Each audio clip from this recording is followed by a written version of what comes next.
ناظرین پروگرام میں آپ کو ایک دفعہ پھر خوش آمدید کہتے ہیں اور چلتے ہیں اعجاز احمد خان صاحب کی طرف اور ان سے بھی پوچھتے ہیں اس بارے میں. اچھا خان صاحب، اس کی نشاندہی شوکت بسرا صاحب نے بھی کی پچھلی بریک کے اندر. میں نے ان سے بھی یہ سوال کیا کہ مسلم لیگ نون کی کارکردگی کیا ہے 4 سالوں میں نا. یہ جو الزام تو آپ لگاتے ہیں کرپشن کا فیڈرل گورنمنٹ کے اوپر، زرداری صاحب کے اوپر، میاں نواز شریف صاحب جو ہے پرائم منسٹر صاحب کے اوپر، لیکن ہم یہ دیکھتے ہیں پنجاب کے اندر ہم دیکھ لیتے ہیں ان 4 سالوں میں ڈینگی کا ایشو سب کے سامنے ہے.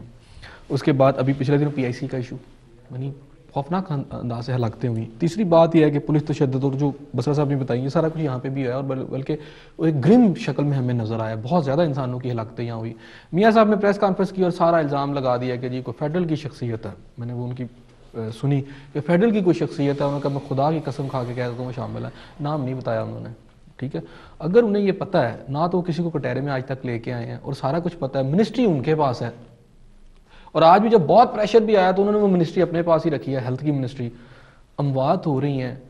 کہاں ہے ڈیلیورنس؟ مجھے یہ بتائیں آپ کی. ایک تو یہ بتا دیں، اور دوسری پھر اگر آپ یہ سمجھتے ہیں کہ آپ خود ڈیلیور نہیں کر پا رہے تو پھر آپ فیڈرل پہ کیوں الزامات لگاتے ہیں؟ بہت شکریہ احسن صاحب. بات یہ ہے کہ مسلم لیگ نون جو ہے پنجاب کے اندر جب برسر اقتدار آتی ہے تو جو ریاست کو چیلنجز تھے، صوبہ پنجاب اس سے ماورا نہیں تھا، بلکہ صوبہ پنجاب ریاست کے حصہ ہونے کے حوالے سے ان چیلنجز کو فیس کر رہا تھا. مشکل ترین حالات، آمریت کا دورہ، شخصی اقتدار، اور جو ریاست میں فیصلے ہو رہے تھے وہ اقتدار کی طوالت کے لیے اور اس آمرانہ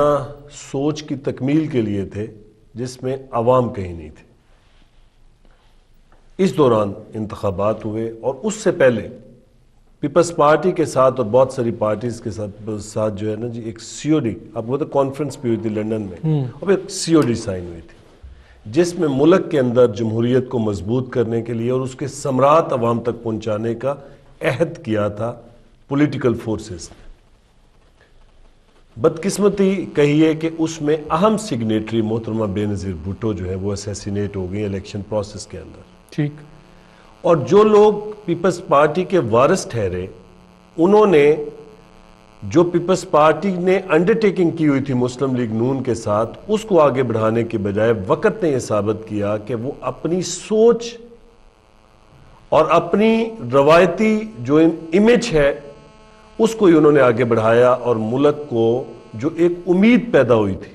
کہ جمہوریت کے ذریعے سے ملک جو ہے وہ جو ترقی کے راستے سے اترا ہوا ہے وہ دوبارہ سے ترقی کے راستے پہ چڑھے گا، یہ ایک نااہل پیپلز پارٹی کی قیادت جو ہے اس کی موجودگی میں وہ خواب شرمندہ تعبیر نہیں ہوا. لیکن اس دوران آپ بھی اقتدار میں، لیکن ہم 62% سن لیجئے، ہم صوبہ پنجاب کے اندر ذمہ داری ہمارے پاس تھی. رؤف صاحب نے ایک بات بہت اچھی کی، ساری باتیں اچھی تھی لیکن جس کے اوپر میں بات وہ آپ کی فیور میں تھی شاید. نہیں، میں جس پہ بات کرنا چاہتا ہوں، دیکھیں اس کے اندر آمریت کے فیصلوں کے نتیجے میں جو پوری نظام انصاف جو ہے وہ قائم تھا، وہ بھی سارا جو ہے وہ ایسا جیسا کہ وہ پیپلز پارٹی یا اپنا مشرف صاحب کے حوالی لوگ جو ہیں وہ عدالتوں میں بیٹھے ہوئے تھے. تو اس جوڈیشل سسٹم کو بھی جو کہ عوام کو انصاف دے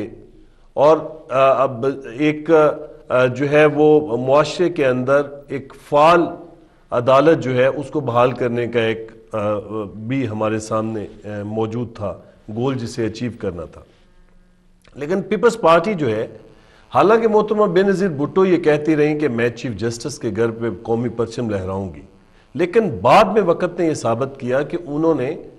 اپنے اس عہد سے اور اپنی لیڈر کے عہد سے ڈیویٹ کیا، اور اس کے لیے جو ہے وہ پھر مسلم لیگ نون کو ایک سٹرگل کرنی پڑی اور عوام کی سپورٹ کے ساتھ جو ہے آزاد عدلیہ بحال ہوئی، جس میں بلا شبہ عوام پاکستان کو کریڈٹ جاتا ہے. تو ہم نے اس سارے پروسیس میں جب زرداری صاحب جو ہیں انہوں نے عہد جو ہمارے ساتھ کیا تھا کہ مشرف کو ہٹانے کے بعد ایک ایسے شخص کو لے کے آئیں گے جس پہ دونوں پارٹیز متفق ہوں گی، اس سے زرداری صاحب نے ڈیویٹ کیا. اور خود اپنے آپ کو جو ہے انہوں نے صدر کے طور پہ سامنے پیش کیا، تو مسلم لیگ نون نے اسی وقت یہ فیصلہ کیا کہ ہم آصف علی زرداری صاحب کی صدارتی امیدوار ہونے کے حق میں نہیں ہیں، اور ہم نے جسٹس صدیقی کو وہاں پیرلر کینڈیڈیٹ لے کے آئے، اور ہم نے اپنی پارٹی پوزیشن جو پارلیمنٹ کے اندر ہے اس کے تحت ہم نے ان کو ووٹ کیا اور ٹھیک ہو گیا۔ اب آپ نے ایک سوال کیا، اب ہم میں اس سوال پہ آ رہا ہوں، اسی سوال پہ میں چاہ رہا ہوں کہ اسی دوران پھر 4 سالوں کے دوران میاں صاحب بار بار یہ کہتے رہے کہ ہم اس حکومت کو گرنے نہیں دیں گے۔ جب کبھی ایم کیو ایم بھی علیحدہ ہوئی اور جب کبھی کوئی اور ان کی جو اتحادی جماعتی علیحدہ ہوئی، تو یہی میاں نواز شریف ان پبلک یہ بات کرتے رہے کہ اس حکومت کو ہم ڈی ریل ہونے نہیں دیں گے، ہماری لاشوں پر ہوگا اگر ہم نے کیا جائے گا۔ جب اسی آصف علی زرداری کو، اسی پرائم منسٹر یوسف رضا گیلانی کو آپ ان 4 سالوں میں بھرپور طریقے سے سپورٹ بھی کرتے رہے۔ میں آپ کو بتاتا ہوں، پہلے تو سی او ڈی کی روشنی میں آپ کو پتہ ہے فار سم ٹائم وفاق کے اندر جو ہے ہمارے وزراء بھی رہے، اور پیپلز پارٹی کے وزراء پنجاب کے اندر بھی رہے۔ اس وقت سی او ڈی تھی اور آبجیکٹو یہ تھا کہ آمریت کے مطلب ایک آمر کو اور آمریت کے تحت ہونے والے فیصلوں کو ہم ریکٹیفائی کریں گے اور اس کو پرو پبلک بنائیں گے۔ سن لیجئے، یہ ایک آبجیکٹو تھا۔ لیکن اس کے بعد ہوا یہ کہ جب ہم نے یہ دیکھا کہ یہ ڈی ٹریک ہو رہے ہیں اور وہ کمٹمنٹس جو عوام کی فلاح کے لیے کی گئی ہیں اس سے ڈیویٹ ہو رہے ہیں، تو اس کے بعد ہم نے ان سے علیحدگی بھی اختیار کی، اور پھر عوامی جو ہے وہ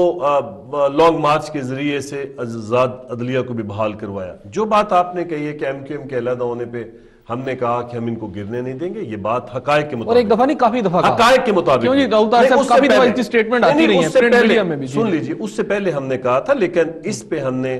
جو سٹیج ایم کیو ایم کے علیحدہ ہونے کی ہے اس پہ ہم نے ایم کیو ایم کو جا کے ملاقات بھی کی تھی اور اسمبلی کے اندر مل کر اپوزیشن کرنے کی بات کی تھی۔ جہاں تک یہ بات ابھی بسرا صاحب نے یہ کی تھی، میں بنیادی بات کرنے کے بعد پنجاب حکومت کی جو کارکردگی ہے اس پہ بات کروں گا۔ انہوں نے یہ بات کی کہ جی